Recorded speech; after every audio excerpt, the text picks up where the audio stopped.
Perhatikan bagaimana akumulasi pekerjaan seorang ibu yang sangat serius menghasilkan rezeki bukan hanya untuk dirinya, untuk anaknya, cucunya, cicitnya, dan berganti generasi sampai kita sekarang.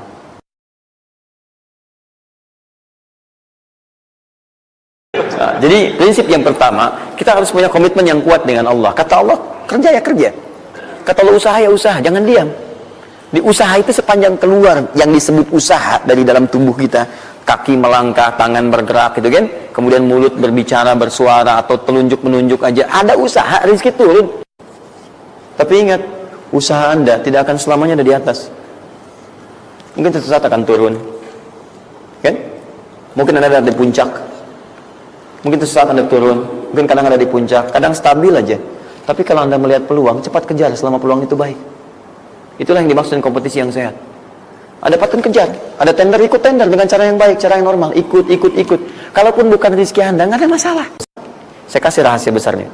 Sepanjang Anda betul-betul ikhtiar dilakukan karena Allah, maka perhatikan baik-baik. Kadang-kadang Allah seakan menunda apa yang menjadi hak Anda, bukan ingin menunda dan membiarkan Anda tidak mendapatkan sesuatu, tapi ingin memberikan semua nikmat secara sempurna. Karena di atas itu ada nikmat pahala, ada nikmat doa, ada nikmat istighfar, ada nikmat usaha, dan nikmat hasil yang tiada terputus. Lihat sini.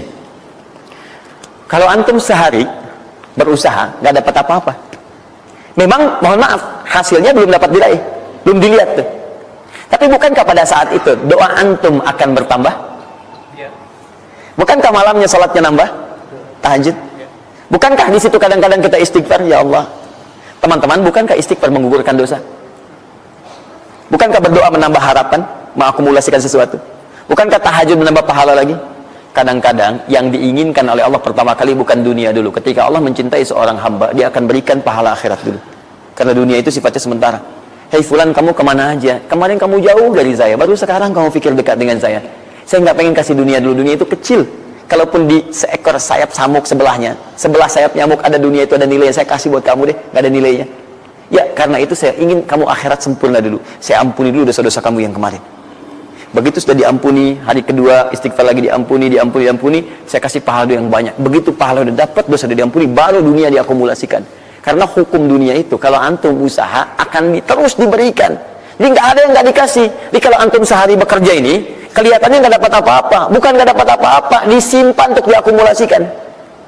Nanti dosa antum tuh udah hilang, amalan udah banyak, antum dapat banyak. Kadang-kadang nggak sadar kalau saat dapat banyak itu sebetulnya itu hasil usaha antum sebelumnya.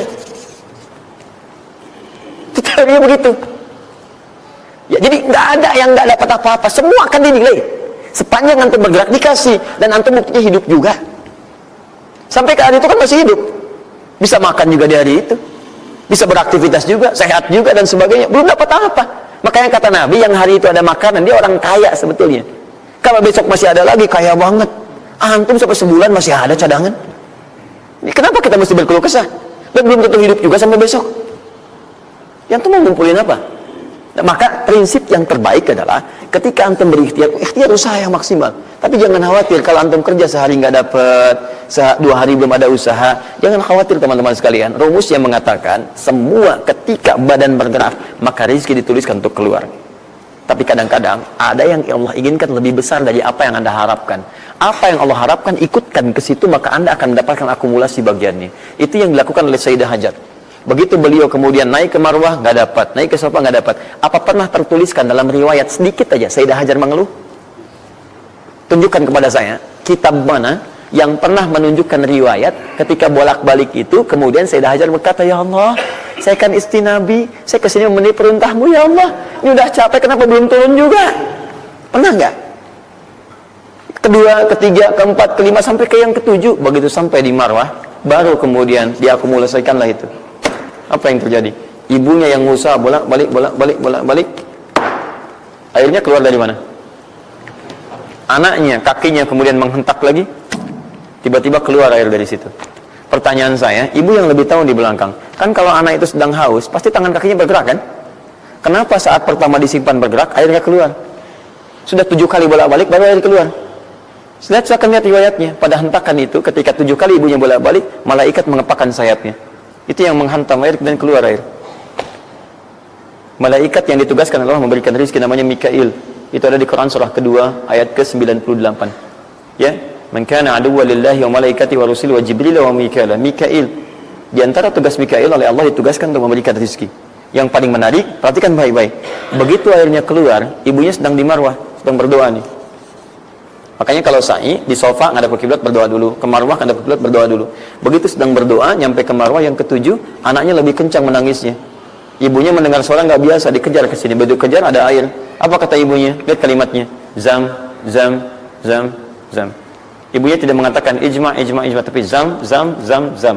Zam itu artinya kumpul jangan berhenti, kumpul jangan berhenti, kumpul jangan berhenti. Sampai sekarang air itu tidak pernah berhenti. Perhatikan bagaimana akumulasi pekerjaan seorang ibu yang sangat serius menghasilkan rezeki bukan hanya untuk dirinya, untuk anaknya, cucunya, cicitnya, dan berganti generasi sampai kita sekarang. Kita aja ke zaman Nabi Muhammad, itu teman-teman sudah lewat 15 abad. Nabi Muhammad ke Nabi Ismail 29 generasi. Satu generasi bisa ribuan tahun. Nabi Muhammad ke Nabi Musa aja 2000 tahun, ke Nabi Isa 600 tahun. Sekarang ke Nabi Ismail 29 generasi.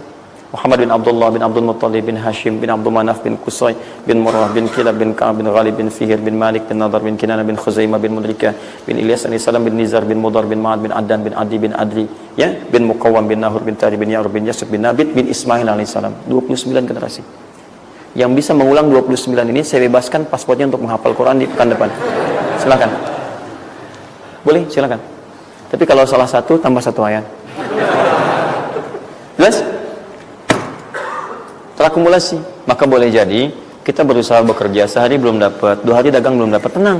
Begitu antum 3 hari, tiba-tiba dagangan diborong habis. Itu sebetulnya usaha antum yang sebelumnya. Tapi antum dapat bonus ampunan dosa, pahala, macam-macam. Maka jangan mengeluh. Dan jangan pernah antum sekali-kali, awas ya, awas, mengeluarkan kata-kata yang seakan-akan Allah menghentikan rezeki antum. Maka disitulah kesulitan paling sulit akan antum awali. Ya Allah, apa engkau nggak sayang dengan saya? Saya perlu usaha apa lagi? Kenapa belum diberikan juga? Dan sebagainya. Itu kadang-kadang membuat seseorang kalau sudah kehilangan arah seperti itu sampai meninggalkan agamanya. Itu yang paling fatal. Paham ya?